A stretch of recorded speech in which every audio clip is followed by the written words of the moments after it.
Assalamualaikum warahmatullahi wabarakatuh. Salam sejahtera buat kita semua.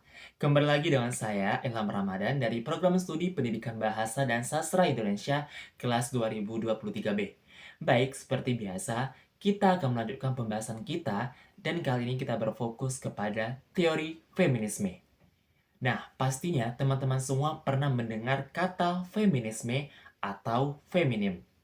Yaps, benar sekali, yaitu berkaitan dengan perempuan. Nah, kali ini teori feminisme kita disuruh untuk mengkaji, membedah sebuah karya sastra menggunakan teori feminisme yang memperlihatkan tokoh perempuan dalam sebuah cerita, baik puisi, cerpen, novel, atau sebuah film. Pada mulanya, karya sastra memposisikan perempuan sebagai objek sasaran untuk penciptaan sebuah karya sastra. Nah, karya sastra memandang peran perempuan ada dua kategori. Yang pertama, peran perempuan dari segi biologisnya sebagai seorang istri, ibu, dan anak. Kategori kedua, perempuan sebagai makhluk individu atau sosial, bukan sebagai pendamping laki-laki. Nah, feminisme ini membantu kita memberi atau menyadarkan akan kesamaan antara kaum laki-laki dan kaum perempuan yang memiliki kedudukan yang sering menimpa perempuan, baik dari segi lingkungan keluarga maupun lingkungan masyarakat. Feminisme memperjuangkan dua hal yang selama ini tidak dimiliki oleh perempuan. Yang pertama, memperjuangkan kesamaan derajat. Yang kedua, memperjuangkan otonomi perempuan untuk menentukan apa yang baik bagi dirinya.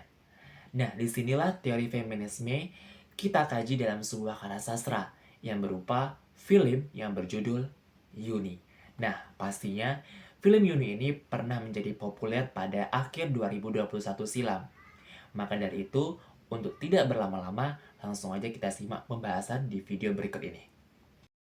Assalamualaikum warahmatullahi wabarakatuh. Dalam waktu dekat kami akan mengadakan dan mewajibkan tes keperawanan bagi seluruh siswi.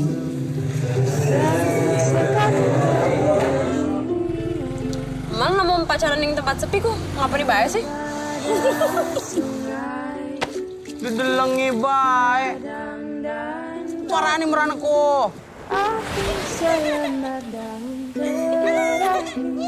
Matakna, lamun boga budak suga kabogoh ulah dilila-lila. Langsung bae diijabkeun, dikawinkeun. Wes, telat ya. Naon telat naon? Kaburu dicokot batur. Saha? Neng Uyun. Teh, bener tah? Teh harap nikah.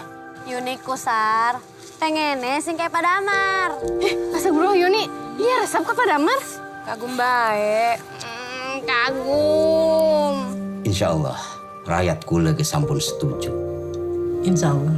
Niki maksudnya apa ya? Mungkin upami Yuni sampun sah sareng kula. Laning malam pertama, Yuni maler perawan.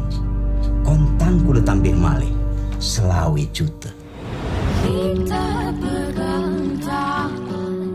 Iki sekabe sing nyediani jalur penerimaan calon mahasiswa baru tanpa tes. Syaratnya minimal ranking 3, ning sekolah, syarat liane kudu durung nikah.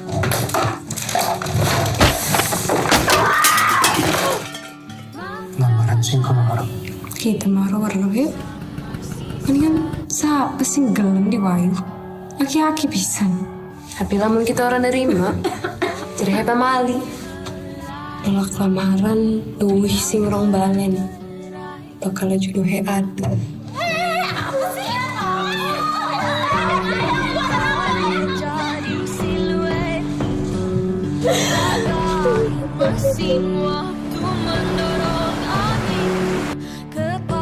Dalam film Yuni, Camilla Andini sebagai sutradara membahas soal isu perempuan, khususnya budaya patriarki.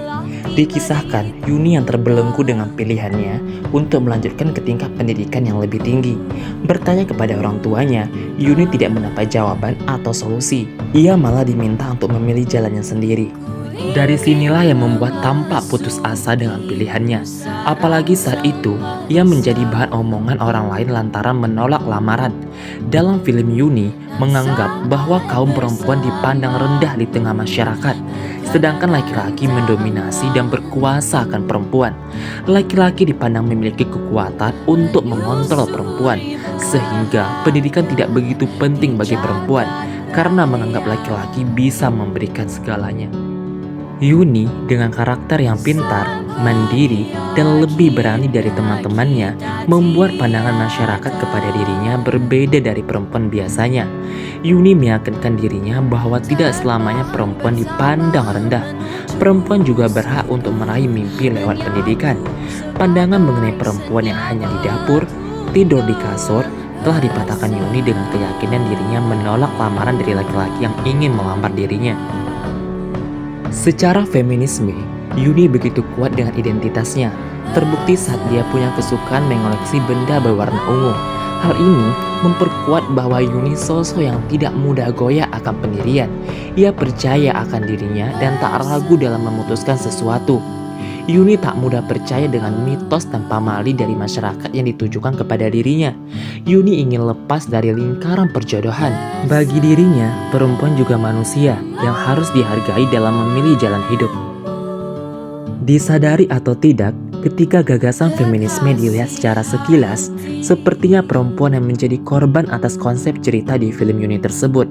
Sikap laki-laki yang kontras feminis dapat terlihat dari tingkah laku mereka yang tidak menghargai perempuan, bahkan bertindak semena-mena. Film Yuni begitu kuat dalam menceritakan isu perempuan. Berbagai karakter dalam film ini memberi gambaran bagaimana perempuan dalam bertingkah laku sesuai dengan apa yang dikehendakinya. Film Yuni juga mengajarkan kita untuk menyetarakan kaum perempuan dan laki-laki. Sebagai perempuan, perlu keyakinan diri untuk memutuskan jalan hidup masing-masing, terlebih dalam mengenyam pendidikan yang setara dengan laki-laki. Nah, kita sudah tahu bagaimana cara mengkaji sebuah karya sastra menggunakan teori feminisme. Dan kita sudah tahu bagaimana cerita, sinopsis dari sebuah film yang berjudul Yuni tersebut. Sedikit kesimpulan dari saya yaitu perjuangan perempuan untuk menyamakan derajat dengan laki-laki yaitu dengan cara mengembangkan kemampuan secara optimal sesuai dengan prinsip perjuangan feminisme. Kelemahan perempuan bukanlah karena kodratnya, melainkan perempuan tidak dibiarkan atau mendapatkan kesempatan yang sama sesuai dengan laki-laki. Jadi, teori feminisme berawal karena perempuan sadar akan tradisi yang mengalami ketimpangan, sehingga teori ini dijadikan suatu gerakan untuk menyuarakan kebebasan melalui karya sastra. Begitulah cara kita memandang, mengkaji sebuah karya sastra menggunakan teori feminisme. Semoga kita bisa sama-sama menyetarakan antara laki-laki dan perempuan. Sekian dulu pembahasan kita, semoga bermanfaat. Sampai jumpa di video selanjutnya. Wassalamualaikum warahmatullahi wabarakatuh.